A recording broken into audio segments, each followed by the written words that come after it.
রমজান মাসের বিশেষ অনুষ্ঠান খাজানা-ই রমাজানের আজকের এপিসোড উপস্থাপনায় আমি খাদেম মোহাম্মদ আব্দুল হাই ডিকে টিভি এবং খাজানা-ই রমাজান অনুষ্ঠানের পক্ষ থেকে আপনাদের জানাই আন্তরিক শুভেচ্ছা ও অভিনন্দন। আজকে আমাদের মাঝে এই অনুষ্ঠানে উপস্থিত আছেন প্রধান অতিথি হিসাবে শাহ সুফি মোহাম্মদ আবুল বশর চন্দ্রপুরী সাহেব। বিশেষ অতিথি হিসেবে উপস্থিত আছেন খাদেম মোহাম্মদ মাসুক মিয়া। আরো কিছুক্ষণ পরে আমাদের সাথে বিশেষ আর এক অতিথি উপস্থিত হবেন মোহাম্মদ রাসেল আহমদ। পবিত্র কোরআন তেলাওয়াতের মধ্য দিয়ে আজকের এপিসোডের কার্যক্রম আমরা শুরু করতে যাচ্ছি। أعوذ بالله من الشيطان الرجيم بسم الله الرحمن الرحيم إنا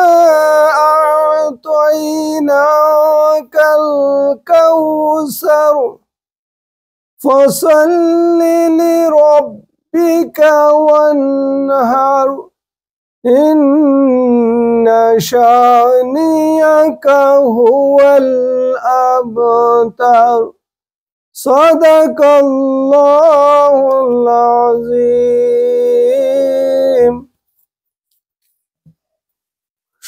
সুপ্রিয় দর্শক, এখন নাতে রসুল সাল্লাল্লাহু আলাইহি সাল্লাম পাঠ করে শোনাবেন খাদেম মোহাম্মদ মাসুক মিয়া।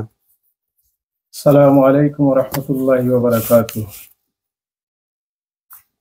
সাল্লাল্লাহু আলাইকা ইয়া রাসূলাল্লাহ ওয়া সাল্লামু আলাইকা ইয়া হাবিবাল্লাহ।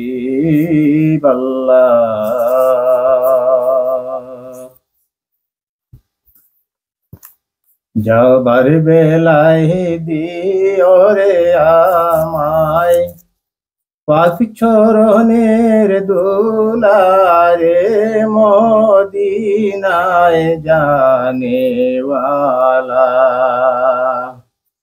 আরে ও মদিনায় জানেওয়ালা, যাবার বেলায় দিও রে আমায় পাক চরণের দোলারে মদিনায় জানেওয়ালা। আমি পবিত্র তব রূপে লাগাই টুটে মুখে, নুরি ফুলের গন্ধ পাব লাগাইব নাকে। আমি পবিত্র তব রূপে লাগাই টুটে মুখে, নুরি ফুলের গন্ধ পাব লাগাইব নাকে। নিঃশ্বাসে লাগাইয়া চুকে, নিঃশ্বাসে লাগাইয়া চুকে দেখব রাসূলুল্লাহ রে মদিনায় জানেওয়ালা। আরে ও মদিনায় জানেওয়ালা, যাবার বেলায় দিও রে আমায় পাক চরণের দুলারে মদিনায় জানেওয়ালা। পাপী তাপী তোরাইতে আইলেন দুনিয়ায়,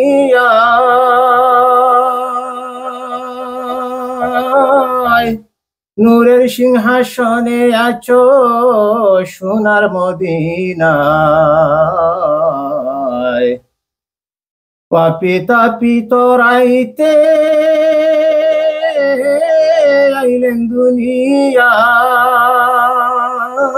নূরের সিংহাসনে আছো সোনার মদিনায়।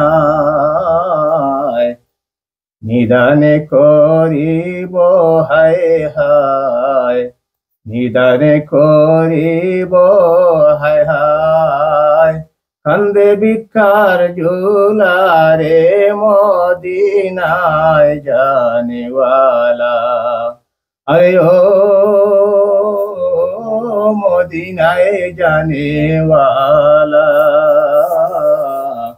যাবার বেলায় দিও রে আমায় পাক চরণের দুলারে মদিনায় জানেওয়ালা। যাবার বেলায় দিও রে আমায় পাক চরণের দুলারে মদিনায় জানেওয়ালা। মাশাআল্লাহ, তাবারাকাল্লাহ। অত্যন্ত সুমধুর কণ্ঠে আমাদেরকে রাসূলুল্লাহ সাল্লাল্লাহু আলাইহি সাল্লামের শানে নাতে রসুল সাল্লাল্লাহু আলাইহি সাল্লাম পাঠ করে শোনালেন খাদেম মোহাম্মদ মাসুক মিয়া।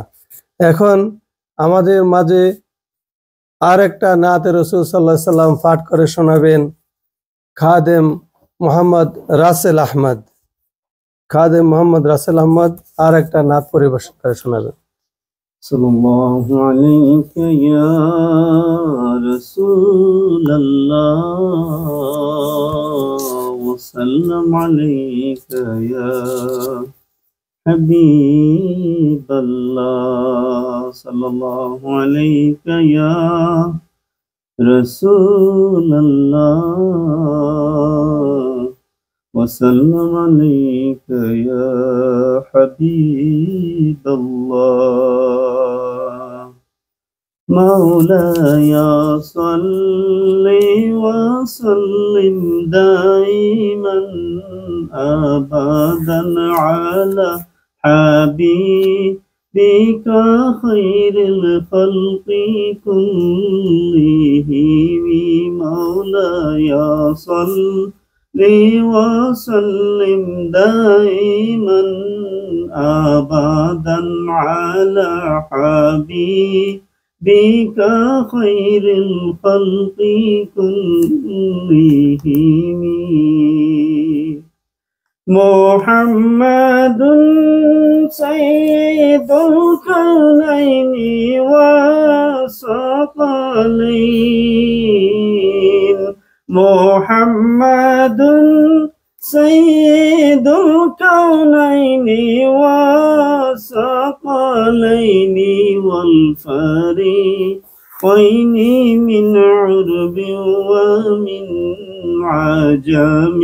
مولاي صل وسلم دائما أبدا على حبيبك خير الخلق كلهم. يا ربي بالمصطفى بلغ مقاصدنا.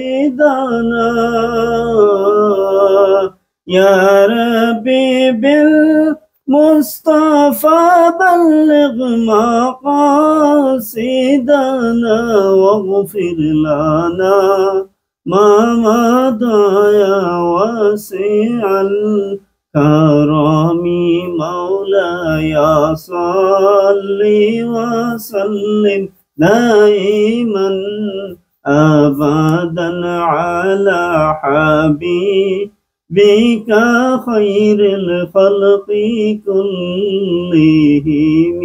مولاي صل وسلم دائما أبدا على حبيبك خير الخلق كلهم. মাশাআল্লাহ, তাবারাকাল্লাহ। অত্যন্ত সুমধুর কণ্ঠে মোহাম্মদ রাসেল আহমদ আমাদেরকে নাত পরিবেশন করে শোনালেন। সুপ্রিয় দর্শক ও শ্রোতা, ধারাবাহিক অনুষ্ঠানের আজকের এপিসোডের প্রধান বিষয়বস্তু উম্মাহাতুল মুমিনিন আম্মাজান হযরতে খাদিজাতুল কুবরা রাদিয়াল্লাহু তাআলা আনহার জীবনীর উপরে আলোচনা। আজকে প্রধান অতিথিকে আমরা আহ্বান জানাবো আম্মাজান হযরতে খাদিজাতুল কুবরা রাদিয়াল্লাহু তাআলা আনহার জীবনীর বিভিন্ন দিক নিয়ে আমাদেরকে আলোচনা করে যেন উনি শোনায়।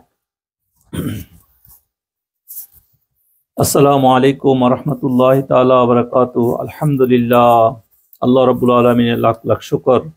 আজকে আমাদের এখানে অনেকে 10 রোজা শেষ পর্যায়ে, কারো 9 রোজা, অন্যান্য দেশে অনেক জায়গায় 9 রোজা, অনেকে আমাদের 10 রোজা চলতেছে। আজকে এই 10 রোজা মানে হাদিস শরীফের ভাষায় রহমতের শেষ দিন। রমজান খুব সুন্দরভাবে আল্লাহ পাক আমাদের জন্য আনছেন। আমরা যারা এই রোজা পালন করতে পারতেছি, করতেছি, আল্লাহ পাক যেন আমাদেরকে এই রহমত থেকে আল্লাহ বঞ্চিত না করি। আল্লাহ আমাদের সবাইকে রহমতের সাগরে ডুবাই রাখে, আমিন। আজকে আমরা অনেক রেওয়ায়েতের মধ্যে আছে 10ম রমজান, সেটা আম্মাজান খাদিজাতুল কুবরা রাদিয়াল্লাহু তাআলা, আম্মাজান খাদিজাতুল কুবরা সালামুল্লাহ আলাইহির আজকে দুনিয়া থেকে বেসাল করার ইন্তেকালের দিন। সে উপলক্ষে আমরা আলোকপাত করব আম্মাজান খাদিজাতুল কুবরা সালামুল্লাহ আলাইহির জীবনের উপরে একটু আলোকপাত করার জন্য। আম্মাজান এমন এক মহিষী, এমন এক আল্লাহর পেয়ারা বান্দি, যে আল্লাহ পাক রাসূলুল্লাহ সাল্লাল্লাহু আলাইহি ওয়াসাল্লামের সবচেয়ে মহব্বতের সাথী বিবি, আমাদের আম্মা যাদের মধ্যে সর্বশ্রেষ্ঠ, যিনি কুবরা বলা হয় যাকে, তিনি হলেন হযরতে খাদিজাতুল কুবরা সালামুল্লাহ আলাইহি। ওনার জীবন বৃত্তান্ত, ওনার লাইফ, ওনার অনেক বিষয় আপনারা অনেকে জানেন। আমরা খাস খাস কিছু বিষয়ের উপরে সামান্যতম আলোকপাত করব, ওনাকে স্মরণের জন্য আর চেষ্টা করব ওইগুলা থেকে আমরা কিছু মেসেজ নিজেরা নেওয়ার জন্য। রাসূলুল্লাহ সাল্লাল্লাহু আলাইহি ওয়াসাল্লামের জীবনে হযরতে খাদিজাতুল কুবরা সালামুল্লাহ আলাইহি আল্লাহ তাআলার এক বিশেষ নিয়ামত হিসাবে দেখতে হবে। কারণ রাসূলুল্লাহ সাল্লাল্লাহু আলাইহি ওয়াসাল্লাম মুসনাদে আহমদের আর বুখারী শরীফের একটা হাদিস আসছে, সেখানে তিনি বলতেছেন, আল্লাহর কসম,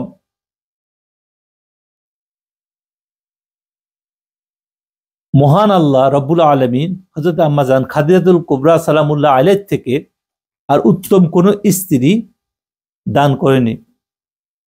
যেই সময় লোকেরা আমাকে মিথ্যাবাদী বলেছিল, তখন তিনি আমাকে সত্য বলে মেনে নিয়েছিলেন। যেই সময় সবাই আমাকে প্রত্যাখ্যান করেছিল, সেদিন তিনি আমাকে গ্রহণ করেছিলেন। তিনি আমার উপর পূর্ণ আস্থা, বিশ্বাস স্থাপন করছিলেন। সমস্ত আস্থা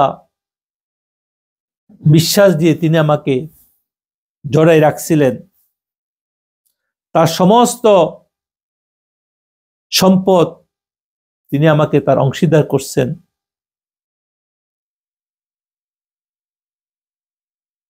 আমার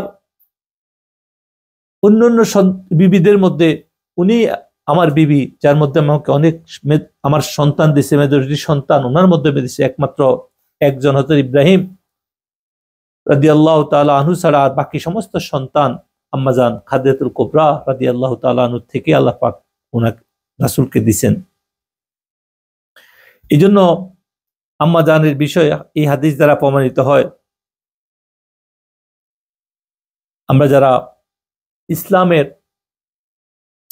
ইয়েতে আসি, মুসলমান দাবি করি, উম্মত দাবি করি, রাসূলুল্লাহ সাল্লাল্লাহু আলাইহি সাল্লামের আমাদের আম্মাজান সম্পর্কে, খাদিজাতুল কুবরা সালামুল্লাহ আলাইহি সম্পর্কে আমাদের সবাইকে জানা উচিত। আম্মাজান ইসলাম ধর্মের এমন এক গুরুত্বপূর্ণ অংশ যে সর্বক্ষেত্রে ইসলামের যেদিকে তাকানো হবে আম্মাজান কোনো দিক দিয়ে আলাদা করা যায় না। আম্মাজানকে রাসূলুল্লাহ সাল্লাল্লাহু আলাইহি ওয়াসাল্লামের সাথে ওনার বিয়ের আগে তিনি পৃথিবীতে আগমন করছেন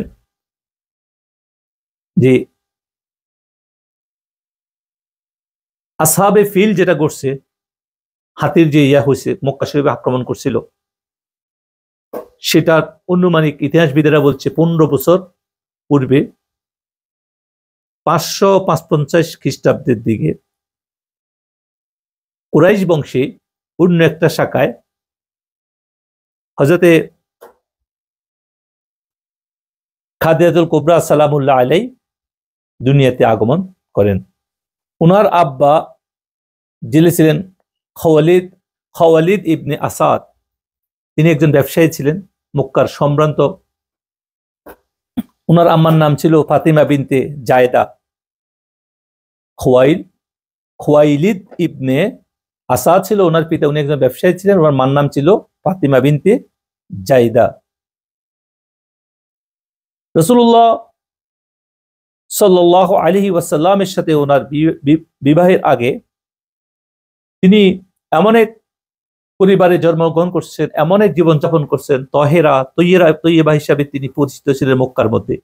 তিনি এত বড় ব্যবসায়ী বাপের সন্তান হওয়ার পরে যখন ওনার আব্বা দুনিয়া থেকে উনি ইন্তেকাল করছেন, তার বাবা, তো আম্মাজান তার বাপের সেই পেশা ব্যবসাকে নিজ দায়িত্বে জিম্মাদারিতে নিয়ে নিছেন। তখনকার সময় সিরিয়া ছিল গ্রীষ্মকালীন গরমকালের ব্যবসা, আর শীতকালে ছিল ইয়েমেনের দিকে ব্যবসা। শীতকালে ইয়েমেনের দিকে ব্যবসা হইতো, আর তখন বড় বড় কাফেলা করে মক্কার কুরাইশেরা বিভিন্ন জায়গায় ব্যবসা করতেন। আর খাদিজাতুল কুবরা সালামুল্লাহ আলাইহি উনার পক্ষে যে এত বড় ব্যবসাতে যাওয়া ওনার পক্ষে সম্ভব ছিল না। সেই জন্য তিনি তার এই ব্যবসা দেখভালের জন্য একজন যোগ্যতম ব্যক্তিকে তখনকার সময় খুঁজতেছিলেন।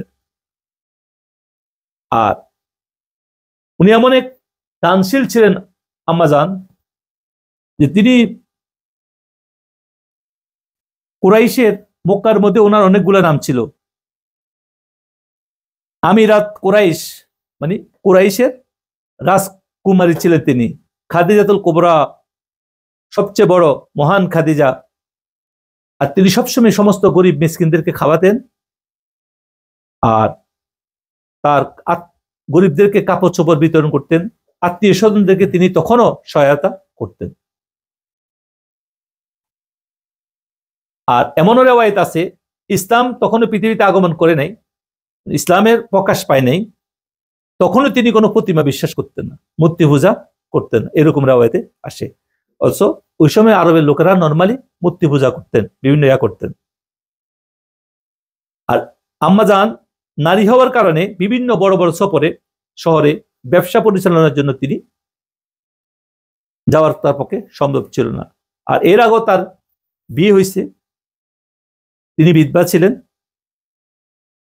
তো পরবর্তীতে ব্যবসায়িক ইয়ের কারণে তিনি রাসূলুল্লাহ সাল্লাল্লাহু আলাইহি সাল্লামের সততা, তার আমানত, তার সবকিছু পাওয়ার পরে তিনি হযরত রাসূলুল্লাহ সাল্লাল্লাহু আলাইহি ওয়াসাল্লামের উপর বিশ্বাস স্থাপন করছেন। এবং রাসূল সাল্লাল্লাহু আলাইহি ওয়াসাল্লামের আপন ফুফু, এটা কোন কোন রিওয়ায়াতের মধ্যে আছে, তিনি হযরতে আম্মাজান খাদিজাতুল কুবরা সালামুল্লাহ আলাইহির আত্মীয় ছিলেন, ওনার রিস্তা ছিলেন। তো সেখানে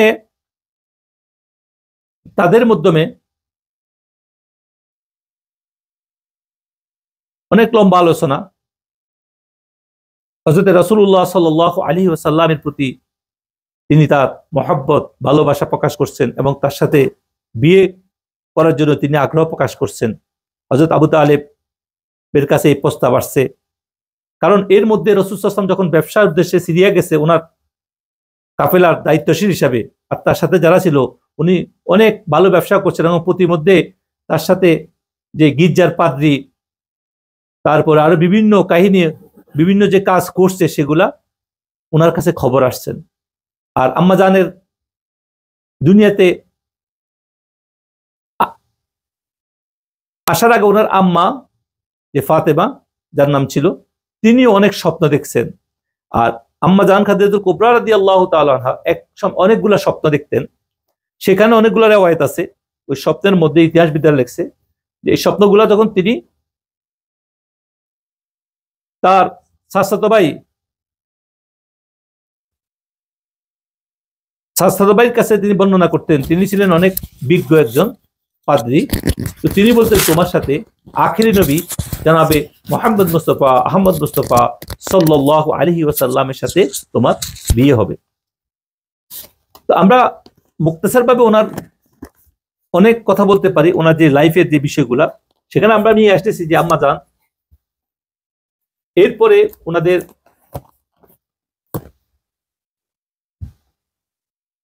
হযরতে আবু তালেবের মধ্যস্থতায় আম্মা জানের সাথে রাসূলুল্লাহ সাল্লাল্লাহু আলাইহি ওয়াসাল্লামের সাথে বিয়ে হয়েছে।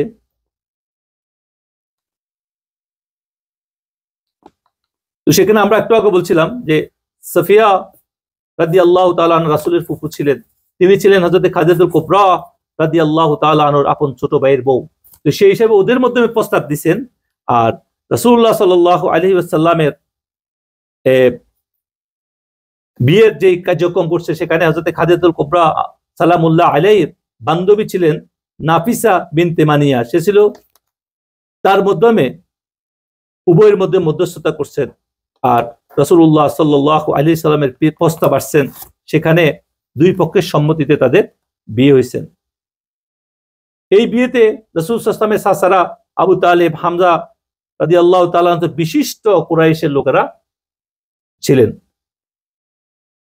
আর কোন কোন রাওয়ায়াতের মধ্যে এই বিয়ের মোহরানা ছিল 500 স্বর্ণ মুদ্রা। তৎকালীন সময় স্বর্ণ মুদ্রা থাকতেন, আর তখনকার সময় 500 স্বর্ণ মুদ্রা ছিলেন। আর আম্মা জান খাদিজাতুল কুবরা সালামুল্লাহ আলাইহি তিনি নিজেই দুনো পক্ষের স্বর্ণ মুদ্রা বহন করছেন। আর সেখানে রাসূলুল্লাহ সাল্লাল্লাহু আলাইহি ওয়াসাল্লামের বয়স তখন ছিলেন মেজরিটি হক যে মানে গ্রহণযোগ্য রাওয়ায়াত আছে 25 বছর বয়স। আর কোন কোন ইয়াতে ছিল ওনার বয়স 23 বছর ছিল, কিন্তু মেজরিটি মত হলো 25 বছর ছিল রাসূল সাল্লাল্লাহু আলাইহি ওয়াসাল্লামের বয়স। আর আম্মা জানের বয়স ছিল 40 বছর। আবার আম্মা জানের বিষয়ে অনেকগুলা মত আছে, এটার মধ্যে প্রসিদ্ধ যেটা মত সেটা হলো 40 বছর, কিন্তু কোন কোন ইয়াতে 28 বছর ছিল, কোন কোন ইয়াতে 30 বছর ছিল। আমরা ইখতিলাফ গুলো এই জন্য বলতেছি যে অনেকে একত, কারণ এগুলা হইছে কারণ তখনকার সময় কোনো এত এখন ছিল না, কিন্তু প্রসিদ্ধ গ্রহণযোগ্য মত হলো 40 বছর। আর রাসূলুল্লাহ সাল্লাল্লাহু আলাইহি ওয়াসাল্লাম নিজেই বলছেন, আল্লাহ তাআলা আমাকে খাদিজা রাদিয়াল্লাহু তাআলা খাদিজাতুল কুবরা সালামুল্লাহ আলাইহির ব্যাপারে তিনি বলতেছেন তার চেয়ে উত্তম কোন বিকল্প আল্লাহ আমাকে দান করেননি। হাদিসের মধ্যে আসছে। সুবহানাল্লাহ। ব্যবসার সব দায়িত্ব, ধন সম্পদ রাসূল সাল্লাল্লাহু আলাইহি ওয়াসাল্লামের হাতে তিনি সবকিছু অর্পণ করেছিলেন। আম্মা জানের বিষয়ে আমরা যতটুকু জানি, রাসূল বলছেন তাকে দিয়ে আল্লাহ পাক আমাকে সন্তান দিয়েছেন এবং সর্বোচ্চ সবকিছুতে আল্লাহ আমাকে ধনী করছেন। তো আম্মা জানের ঘর থেকে কতজন সন্তান রাসূলের হয়েছেন সেটা নিয়েও অনেকগুলা মত আছে। এর মধ্যে যেটা গ্রহণযোগ্য মত সেটা হলো 6 জন, আর অন্যান্য মত আছে 8 জন, আছে 7 জন আছে। আর তাবারির মত হইছে 8 জন, আর ইবনে ইসাকের মত হইলো 7 জন। ইবনে ইসাকের মত হইলো 7 জন, আর তাবারির মত হইলো 8 জন। আর অন্যান্য অধিকাংশ জীবনীকা যারা লিখছে রাসূল সাল্লাল্লাহু আলাইহি ওয়াসাল্লামের আম্মা জানের জীবনী, তারা লিখছে 6 জন। এর মধ্যে প্রথম সন্তান যিনি ছিলেন তিনি ছিলেন হযরত কাসেম রাদিয়াল্লাহু তাআলা আনহু। এই জন্য হযরত রাসূল সাল্লাল্লাহু আলাইহি ওয়াসাল্লামকে আবুল কাসেম বলা হয়। এরপরে রাসূল সাল্লাল্লাহু আলাইহি ওয়াসাল্লামের ইনি হযরত আম্মাজানের ঘর থেকে আসছেন, সালামুল্লাহ আলাইহি ঘর থেকে আসছেন। আর এরপর জন্ম হয় হযরতে জাইনব, রুকাইয়া, উম্মে কুলসুম রাদিয়াল্লাহু তাআলা আনহু। এরপরে নবুয়তের পরে রাসূল সাল্লাল্লাহু আলাইহি ওয়াসাল্লামের ঘরে জন্ম হয়। এটা নবুয়ত পাওয়ার, নবুয়ত প্রকাশের আগ পর্যন্ত। নবুয়ত প্রকাশের পরে তিনি হযরতে ফাতেমা রাদিয়াল্লাহু তাআলা আনহা আর আব্দুল্লাহ রাদিয়াল্লাহু তাআলা আনহাকে নবুয়ত পাওয়ার পরে জন্ম। হযরত আব্দুল্লাহ রাদিয়াল্লাহু তাআলা আনহা এক অল্প সময়ের, অল্প কিছুদিনের মধ্যে তিনি পৃথিবী থেকে বেসাল করছেন, চলে গেছেন। এই জন্য রাসূলুল্লাহ সাল্লাল্লাহু আলাইহি ওয়াসাল্লামের সবচেয়ে মহব্বতের, সবচেয়ে ভালোবাসার যিনি বিবি ছিলেন তিনি হচ্ছে আম্মাজান খাদিজাতুল কুবরা রাদিয়াল্লাহু তাআলা। আমরা তাকে সালামুল্লাহ আলাইহি বলি, কারণ আল্লাহ তাকে সালাম পাঠিয়েছেন। আর হযরত খাদিজাতুল কুবরা এছাড়াও উনার ঘরে আরো দুইজন তার সন্তানের মতো বড় হয়েছেন। একজন ছিলেন হযরত আলী রাদিয়াল্লাহু তাআলা, আলী ইবনে আবি তালিব, আর আরেকজন ছিলেন জাহিদ ইবনে হারেসা, যিনি পরবর্তী সন্তান হিসেবে রাসূলের ঘরে হযরত আম্মাজান খাদিজাতুল কুবরা সালামুল্লাহ আলাইহা ঘরে তারা এই জন্য তিনি সর্বপ্রথম ইসলাম তিনি গ্রহণ করছেন। যখন হেরা গুহাতে রাসূলুল্লাহ সাল্লাল্লাহু আলাইহি ওয়াসাল্লামকে যে হেরা গুহার সাধনের জন্য যে উনি যে যাইতেন, সেখানে সর্বোচ্চ সব দিক দিয়ে যিনি সহযোগিতা করতেন তিনি হলো আম্মাজান খাদিজাতুল কুবরা সালামুল্লাহ আলাইহা। রাসূলুল্লাহ সাল্লাল্লাহু আলাইহি ওয়াসাল্লামের রওয়ায়াতের মধ্যে 15 বছর তিনি বিয়ে করছেন। 25 বছর বয়সে আম্মাজানকে বিয়ে করার পরে তিনি সেই 25 বছরেই তিনি কাটাইছেন হেরা গুহাতে আসা যাওয়ার মাধ্যমে। মেজরিটি সময় হেরা গুহাতে সাধন করছেন তিনি। আর সেখানে সর্বোচ্চ সহযোগিতা যিনি করছেন তিনি কে? আম্মাজান খাদিজাতুল কুবরা সালামুল্লাহ আলাইহা।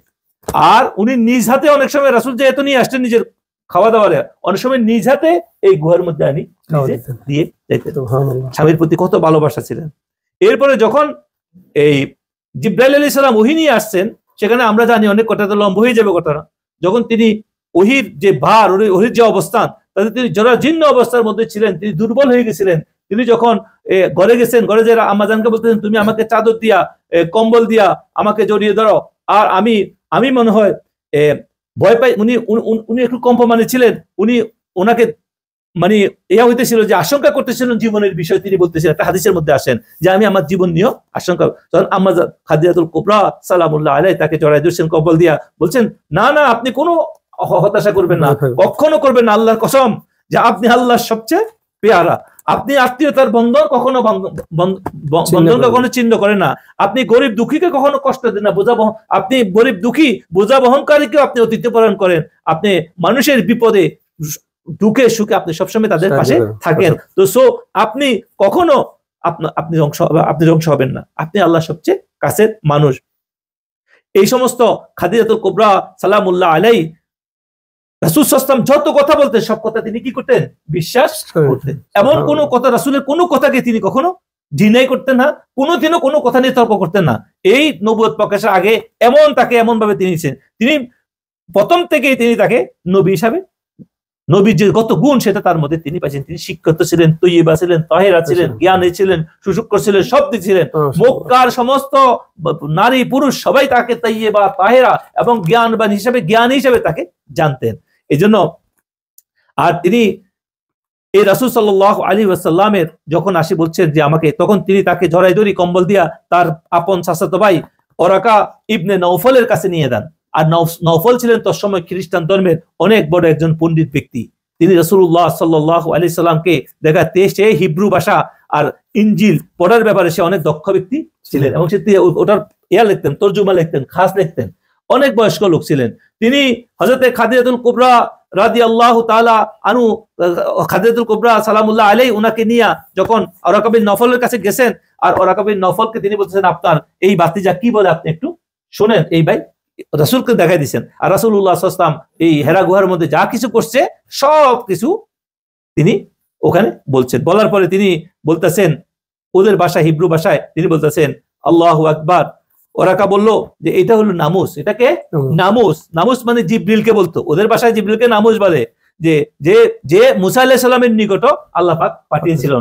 আফসোস যেদিন আপনাকে আপনার মানুষ বাইর করে দিবে এই মক্কা থেকে, যেদিন আপনাকে মানুষ কষ্ট দিবে, সেদিন আমি যদি জীবিত থাকতাম, আমি বার্ধক্যে আছি। ওরাকা বিন নওফল আফসোস করে বলতেছিল, আপনি আল্লাহ শেষ নবী, সেই ব্যক্তি আপনার জন্য যারা জগৎ অপেক্ষা করতেছে। কারণ অতীতে তিনি বলতেছেন, তারা কেন আমাকে কষ্ট দিবে, আমার জাতি,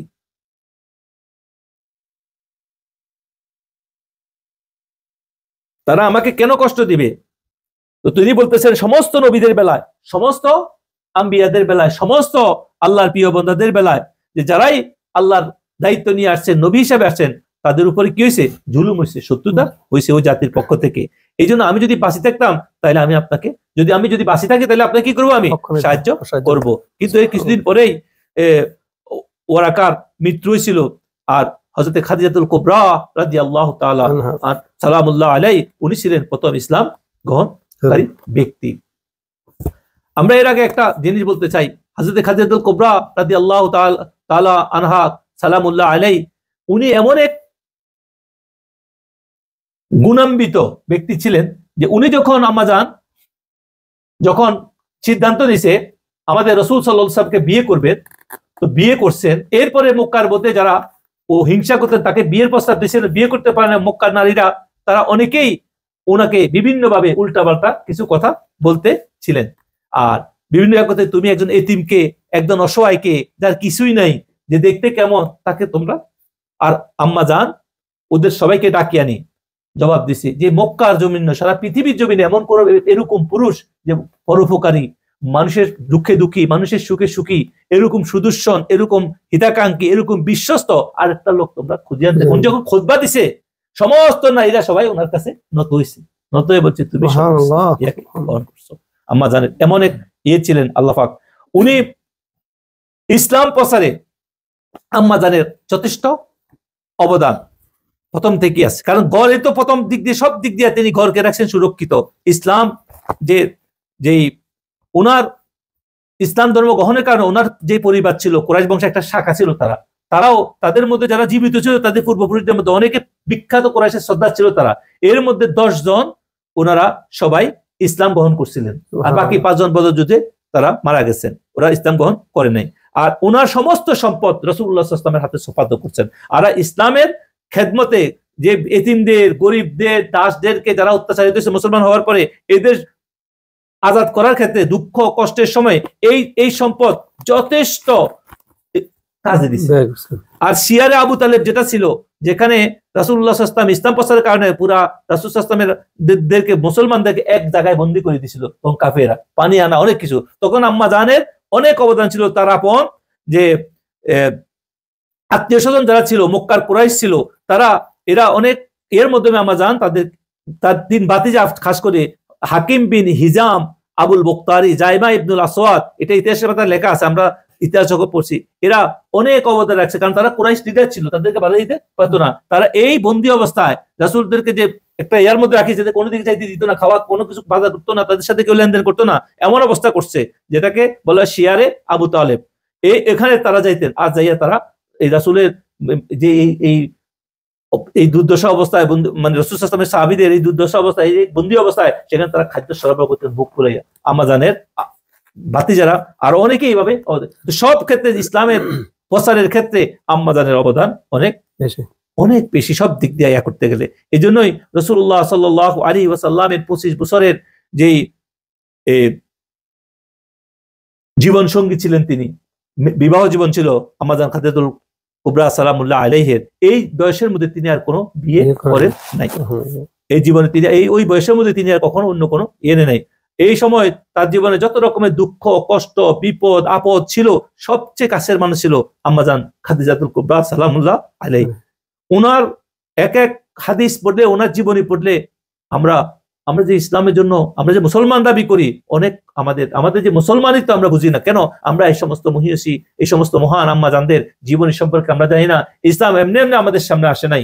উনি এত আল্লাহ সবচেয়ে পেয়ারা হওয়ার পরেও ওনার রাসূল সাল্লাল্লাহু আলাইহি ওয়াসাল্লামের উপরও অনেক জুলুম, অনেক অত্যাচার কাফেররা করছে। আর সেই সময় যিনি সবচেয়ে বেশি আগলে রাখছেন তিনি হচ্ছেন হযরতে আম্মাজান খাদিজাতুল কুবরা সালামুল্লাহ আলাইহি। এই জন্য আমরা যদি জানতাম তখন মুশরিকদের অমার্জনীয় অপরাধ ছিল, অনেক খারাপ আচরণ করতো রাসূলের সাথে ইসলাম প্রচারের কারণে, বিভিন্ন কারণে। আর তিনি তখন এটাকে শক্ত হাতে দমন করছেন। হযরত আবু তালেব আর হযরতে খাদিজাতুল কুবরা সালামুল্লাহ আলাইহি এরা ইসলামের যে অবদান দিছে, তখন এরা দুইজনের দুনিয়া থেকে বিদায় নেওয়ার পরে, বেসাল হওয়ার পরে রাসূল সাল্লাল্লাহু আলাইহি ওয়াসাল্লামের সাহাবীদের উপরে মক্কার জমিনে আরো কাফেরদের আরো দুর্দশা, আরো বিভিন্ন বাড়ি আসছে। এই জন্য আমরা উনি যতদিন হায়াতে ছিলেন রাসূলুল্লাহ সাল্লাল্লাহু আলাইহি ওয়াসাল্লাম যে উনার জীবনের যে সবকিছুতেই উনি ওনার মতামতকে গুরুত্ব দিতেন, আর উনিও রাসূলুল্লাহ সাল্লাল্লাহু আলাইহি ওয়াসাল্লামকে সবকিছু দিয়ে করতেন। রাসূলুল্লাহ সাল্লাল্লাহু আলাইহি ওয়াসাল্লামের যে সুখ দুঃখ সব বিষয় তিনি যখন ওনার দুনিয়া থেকে বেসাল করছেন, তখনও উনি রাসূল সাল্লাল্লাহু আলাইহি ওয়াসাল্লামকে স্মরণ করতেন। রাসূলুল্লাহ সাল্লাল্লাহু আলাইহি ওয়াসাল্লাম আম্মাজান খাদিজাতুল কুবরা সালামুল্লাহ আলাইহির বান্ধবীদের বাসায় তিনি বিভিন্ন রকমের উপঢৌকন পাঠাতেন, পুরস্কার পাঠাইতেন। আর আম্মাজান আয়েশা সিদ্দিকা সালামুল্লাহ আলাইহি বলতেন যে রাসূল সাল্লাল্লাহু আলাইহি ওয়াসাল্লাম মাঝে মধ্যে যখন থাকতেন, তো আমরা জিজ্ঞাসা করতাম, বলতেছে হযরত খাদিজাতুল কুবরা ওনা তো ছিলেন, বলতেছিলেন যে হ্যাঁ সেই আমার সবচেয়ে আপনজন ছিল, সেই ছিল আমার সবচেয়ে কাছের, তার মতো কেউ নেই।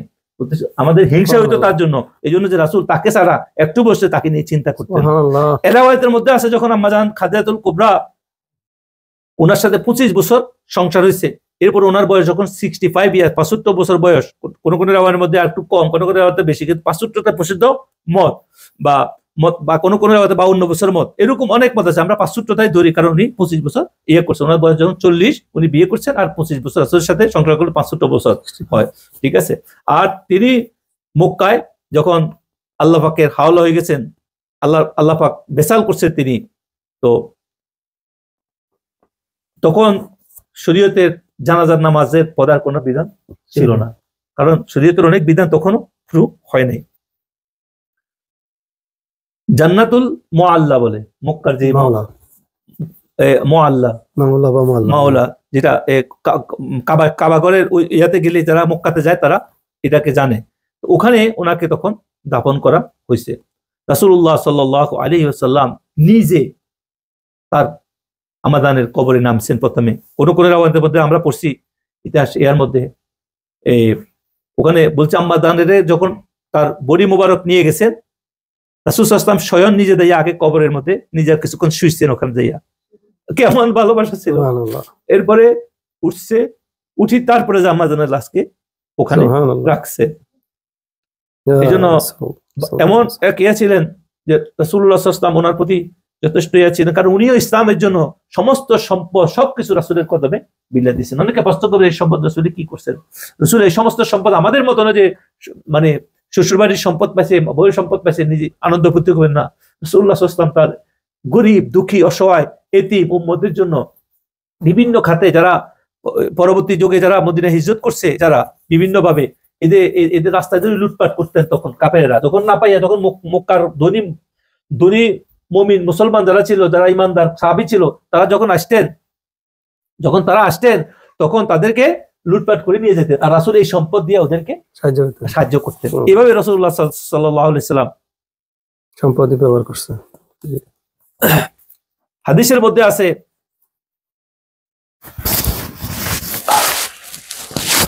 অনেক কাহিনী, অনেক কিছু স্মরণ আসলে আর চোখের পানি রাখা যায় না, কারণ ওনাদের যে ত্যাগ, ওনাদের যে অবদান ইসলামের জন্য, আমরা মুসলমান হিসাবে ইসলামকে আমরা এমন ভাবে নিছি মনে হয় যেন আমাদের সবকিছু রেডি। আমরা রাসূল সাল্লাল্লাহু আলাইহি ওয়াসাল্লামের উম্মত দাবি করার আগে, আম্মাজানকে আম্মা ডাকার আগে আমাদের বোঝা উচিত যে আমরা কেমন ধর্ম পাইছি, আমরা তাদের এই ধর্মের উপরে আমরা কিভাবে চলছি, কেমন নাফরমান করে চলতেছি। সেই জন্য হযরত রাসূল সাল্লাল্লাহু আলাইহি ওয়াসাল্লামের সবচেয়ে প্রিয়তমা স্ত্রী ছিলেন, তিনি যখন ওনার দুনিয়া থেকে বিদায় পর্দা নেওয়ার পরে, তখন ঘরে কোনো গোস্ত রান্না হইতো, কোনো কিছু ভালো হতো, সেগুলা উনি কি করতেন, খুঁজি ওনার বান্ধবীদের ঘরে গোস্ত পাঠাইতেন। হাদিসের মধ্যে আসছে। হযরত আয়েশা সিদ্দিকা থেকে আমি একটু আগে বলছি যে আছে, তিনি বলতেছিলেন যে আমি যদি হযরত খাদিজাতুল কুবরাকে সালামুল্লাহ আলাইহিকে দেখি নাই, কে বলতেছে? আম্মাজান আয়েশা সিদ্দিকা সালামুল্লাহ আলাইহি বলতেছেন, কিন্তু আমার তার প্রতি হিংসা হইতো, মানে হিংসা হইতো, ঈর্ষা বলে আমাদের বাংলা ভাষায়, ঈর্ষা হইতো।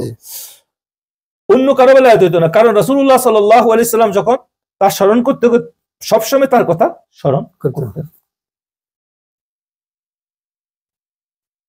কোন কোন রিওয়ায়েতের মধ্যে আছে আম্মা জান আয়েশা সালামুল্লাহ আলাইহা মাঝে মধ্যে রাসূল সাল্লাল্লাহু আলাইহি ওয়াসাল্লামকে একটু ইয়া করতেন, ঠকাইতেন, মানে রাগম্বিত করতে, কোনো রাগম্বিত বলা যাবে, ইয়া করার চেষ্টা করতেন আর কি, এটা দিয়া যে আপনি একজন বয়স্কর কথা, উনি বাসাটা এভাবে বলছে, উনি তো বয়স্ক ছিল ভাই, আছে মজা করার জন্য বলতেন যে তার কথা সবসময় মনে রাখেন যিনি অলস দুনিয়া থেকে আর আমাদের মাঝে নাই,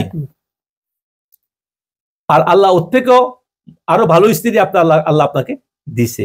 আম্মা জান ইয়া করার জন্য বলতেন মাঝে মধ্যে, তো রাসূল সাল্লাল্লাহু আলাইহি ওয়াসাল্লাম জবাব দেন, না কখনো না। সবাই যখন আমাদের মিথ্যাবাদী বলেছিল তখন সে আমাকে সত্য বলে মেনে নিয়েছিল, সবাই যখন আমাকে প্রত্যাখ্যান করেছিল সে আমাকে ভালোবাসার চাদরে আদর রাখছিল, তার মতো কেউ হওয়ার যোগ্যতা রাখে না। জাস্ট ইয়াগুলো আনা হয়েছে এই জন্যই যে আম্মা জান খাদিজাতুল কুবরা সালামুল্লাহ আলাইহা, ওনার শান কত উপরে, ওনার শান, ওনার জন্য আল্লাহর পক্ষ থেকে সালাম আসছেন, আর ওনার শান অনেক উপরে। এই জন্য আমরা ওনার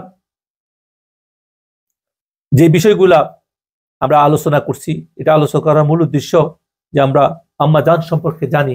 আমরা ওই দিনও উনি হযরতে খাতুনে জান্নাত মা ফাতেমা সালামুল্লাহ আলাইহা ওনার আম্মা, আর উনিকে ওনাদের অবদান কি, ওনাদের জীবনী কি, ওনার ইসলামের জন্য কি ত্যাগ করছে, কি বিসর্জন দিচ্ছে, আমরা যারা আজকে মুসলমান দাবি করি আমরা তাদের সম্বন্ধে কতটুকু জানি, এবং তাদের এই অবদানের, তাদের কারণে আমরা যে আল্লাহ দিনকে আমরা পাইছি, এটার জন্য আমরা কি করতেছি, সেই জিনিসগুলো আমরা জানা উচিত।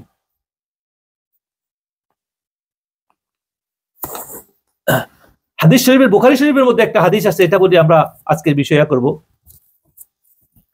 যে বলতেছে হযরত আবু হুরায়রা থেকে এই হাদিসটা বর্ণিত, আল্লাহ তার প্রতি কেমন ছিলেন।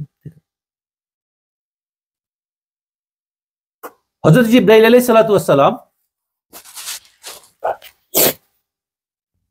মুহাম্মদ সাল্লাল্লাহু আলাইহি ওয়াসাল্লামের কাছে আসলেন, আসে বলে, হে আল্লাহ রাসূল,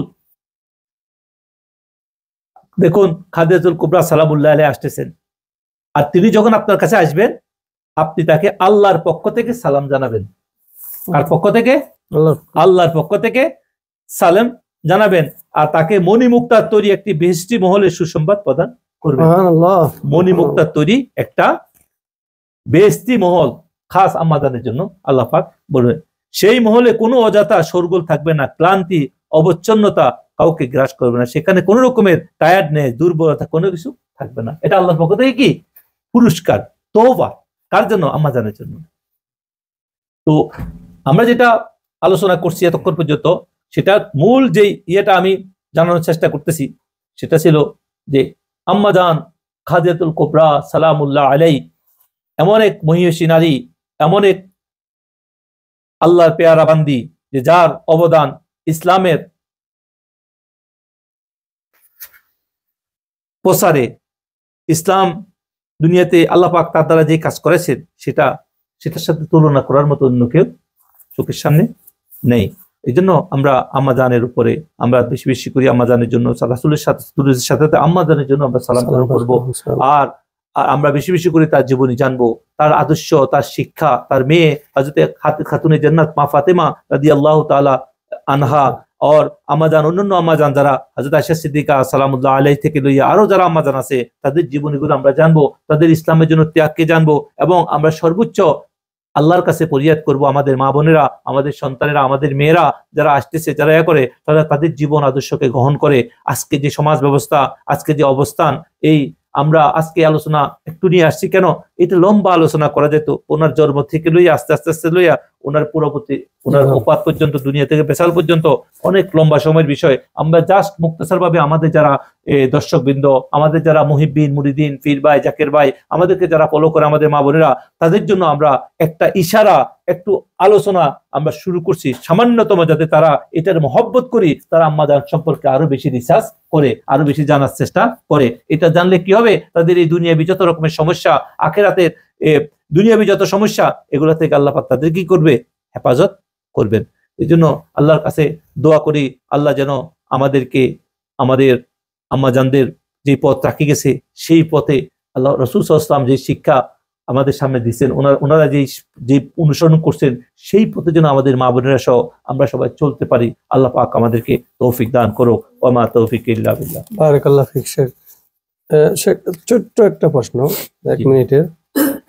রাসূলুল্লাহ সাল্লাল্লাহু আলাইহি সাল্লাম এবং উম্মাত মুমিনিন আম্মাজান খাদিজাতুল কুবরা রাদিয়াল্লাহু তাআলা আনহার যে দাম্পত্য জীবনের, তাদের মধ্যে যে ভালোবাসা, তাদের মধ্যে যে লেনদেন, তাদের মধ্যে যে প্যার মহব্বত এবং দুনিয়া এবং সমাজের ক্ষেত্রে যে অবদান তারা রাখছেন বা যেটা আমাদেরকে শিখিয়ে গেছেন, আজকের জমানায় আমরা যারা পুরুষ এবং নারী, স্বামী এবং স্ত্রী, তাদের জন্য ছোট্ট করে কি শিক্ষা রইল বা আমরা কি করা উচিত?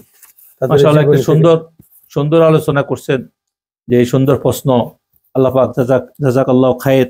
যে এই বর্তমান সময় রাসূলুল্লাহ সাল্লাল্লাহু আলাইহি ওয়াসাল্লাম এবং আম্মা জানদের মধ্যে যে ভালো, খাস করে আম্মা জান খাদিজাতুল কুবরা সালামুল্লাহ আলাইহির মধ্যে যে মহব্বত, ভালোবাসা, হাদিস দ্বারা আসছে এবং পরবর্তী অথেন্টিক একদম সবচেয়ে পিওর, কোনো পক্ষ এই সমস্ত হাদিসকে, অনেক হাদিসের বিষয়ে তো মত পার্থক্য আছে, কিন্তু এসব হাদিসের বিষয়ে কোনো মত পার্থক্য নাই, কোনো গ্রুপের মধ্যে নাই।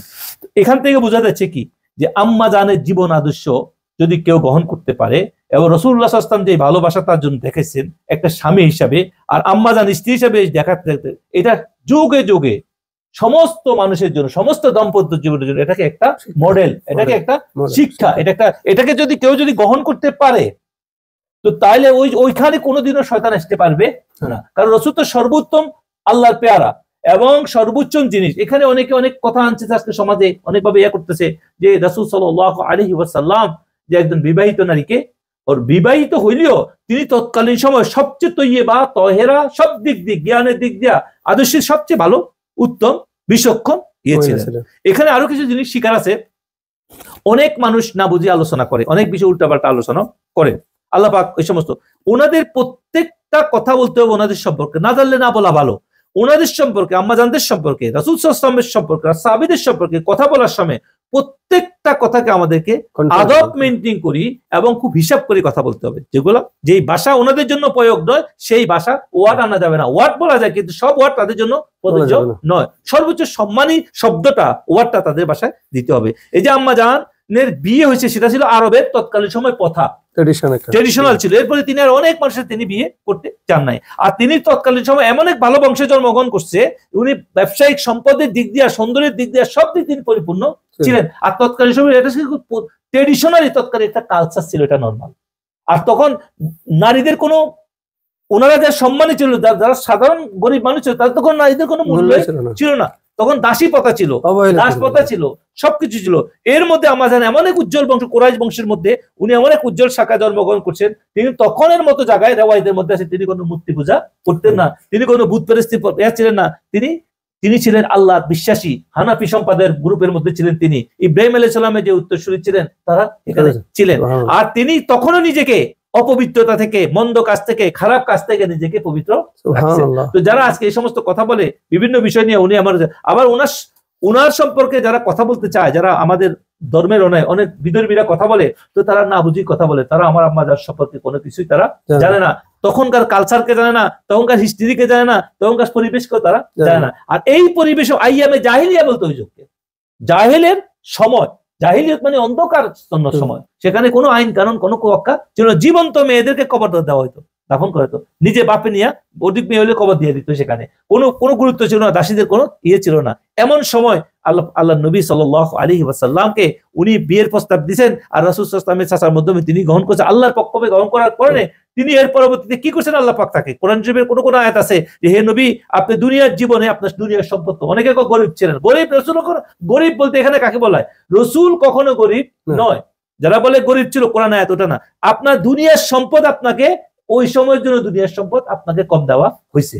এই দুনিয়ার সম্পদ, দুনিয়ার সবকিছুর বাসায় তো, বাসায় চাবি তো আল্লাহ তাআলা হাতে দিয়েছে, কাসেম বানা দিয়েছে ওনাকে, বন্টনকারী আছে, সবকিছুর মালিক কোন? আল্লাহ। আর তাকসিমকারী কোন? রাসূলুল্লাহ সাল্লাল্লাহু আলাইহি ওয়াসাল্লাম। তো তাইলে ওনারা বা উনি গরিব কোথায় থেকে থাকে? কিন্তু আল্লাহ পাক তাকে কিছু সময়ের জন্য, তাকে তার পারিবারিক জীবনের সবকিছুতে তাকে আল্লাহ পাক এমন কিছু জিনিস করছে যেগুলো উম্মতের জন্য মডেল, শিক্ষা, উনি শিক্ষক হিসাবে ছিলেন। তো উনি কখনো গরিব ছিলেন না, অর্থভাবে করা ঠিক না। মুফাসসিরিন যারা আল্লাহওয়ালা, আল্লাহর ওলি যারা, তারা করছে। তো তাকে কিছু সম্পদ, আর আম্মা জানেরা যারা ছিল, তারা সম্পদশালী ছিলেন। ওই সময় ব্যবসা বাণিজ্য করতেন সেখানে। তো আল্লাহ পাক একটা সিস্টেমে আসি ওনাকে সাময়িকভাবে সেই দুনিয়া ওই সম্পদগুলো আম্মাজান তার যে প্রত্যেক সূত্রে পাইছে, ব্যবসা সূত্রে পাইছে, তিনি যোগ্যতা যেগুলো বাড়াইছে সেগুলো সব তিনি যখন তাকে বিয়ে করছেন তার মধ্যে বিশ্বস্ততা, আল আমিনের যে সুরত, তার মধ্যে যে খুবই, তার মধ্যে যে ভালোবাসার বন্ধন, তার মধ্যে গরিবের প্রতি যে টান, মহব্বত, ন্যায়পরতা সব দেখি তিনি দেখছে আজকে থেকে আমার এই সম্পদের কোনো সব আমার স্বামীর। তার মানে ওখান থেকে বুঝেছে একটা নারী যত সম্পদ যদি সত্যিকার তার স্বামী যদি আল্লাহওয়ালা হয়, খাঁটি ভীরু হয়, সবকিছু হয়, তাতে তার স্বামী ডিল করবে। অনেক স্বামীরা বর্তমান সময় আছে যারা আল্লাহওয়ালা নয়, ভীরু নয়, তো এদেরকে কন্ট্রোল করার কথা বলা হয়েছে এখানে, হাদিসের মধ্যে আসে, রাওয়ায়াতের মধ্যে আসে। আর রাসূল সাল্লাল্লাহু আলাইহি ওয়াসাল্লাম উনাকে উনার সম্পদকে কখনো নিজের ইচ্ছার জন্য, নিজের আনন্দের জন্য, নিজের ভোগ করার জন্য কখনো, ইনি পুরো সম্পদ কিসের জন্য ব্যয় করছে? আল্লাহর পথে ব্যয় করছে, তাই না? আম্মা জান আল্লাহর পথে এগুলো দিয়েছেন, রাসূলের মাধ্যমে সেটাকে ব্যয় করছেন। আর তাদের পারিবারিক জীবন কি ছিল দেখেন, পারিবারিক জীবনে তিনি মাত্র বিয়ে করছেন, বিয়ে, উনি একটা ইয়াং মানুষ, আর আম্মা জানও তখন, যদিও উনি উনার তো স্বামীর দরকার আছে, আর তিনি তখন তার স্বামীকে তার ব্যবসা বাণিজ্য সবকিছু আজাদ করে দিয়া তিনি নির্জনতার জায়গায় ইবাদত করার জন্য তিনি বাছে নিয়েছে হেরাগুয়া। কোন জায়গা বাছে নিয়েছে?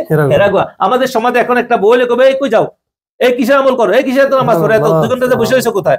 উনাকে কোথায় হেরা গুহার মধ্যে যাইয়া উনি আম্মা জান নিজেদের খানা পৌঁছাই দিতেন। কখনো তার কোনো বিষয় কোনো তিনি অসন্তুষ্ট হন নাই, কোনোদিন মনে কষ্ট প্রশ্ন তোলেন নাই। আপনি কি করতেছেন? আজকালকার মেয়েরা তো একটু নামাজ পড়ে নামাজ হয়ে গেছে, এটা হয়ে গেছে। মুসলমানের বাচ্চারা করতেছে, ইহুদির কথা তো বাদে দিলাম, মুসলমানের বাচ্চারা যদি কথা বলে, তো সেই দৃষ্টিতে আম্মা জান এবং রাসূল সাল্লাল্লাহু আলাইহি ওয়াসাল্লামের দাম্পত্য কত সুন্দর ছিল, যে স্যাক্রিফাইসিং ছিল, যে তিনি এক জায়গায় যাচ্ছেন, তিনি কি জন্য যাচ্ছেন, কেন যাচ্ছেন, সেটা তার বিশ্বাস ছিল। আর সেখানে একদিন দুদিন নয়, বিবাহের সর্বোত্তম সময়, যেটা একটা মানুষের বিবাহের সর্বোত্তম সময়, বিয়ের পরে রাসূল সাল্লাল্লাহু আলাইহি ওয়াসাল্লামের বয়স যখন 40 বছর, তখন তিনি নবুয়ত প্রকাশ করছেন আল্লাহর পক্ষ থেকে। আর তখন তিনি কি করছেন, এই 15 বছর পর্যন্ত তিনি হেরা গুহায় বেশিরভাগ সময় একাকিত্ব ধ্যানের মধ্যে আল্লাহর সাথে কাটাইছেন।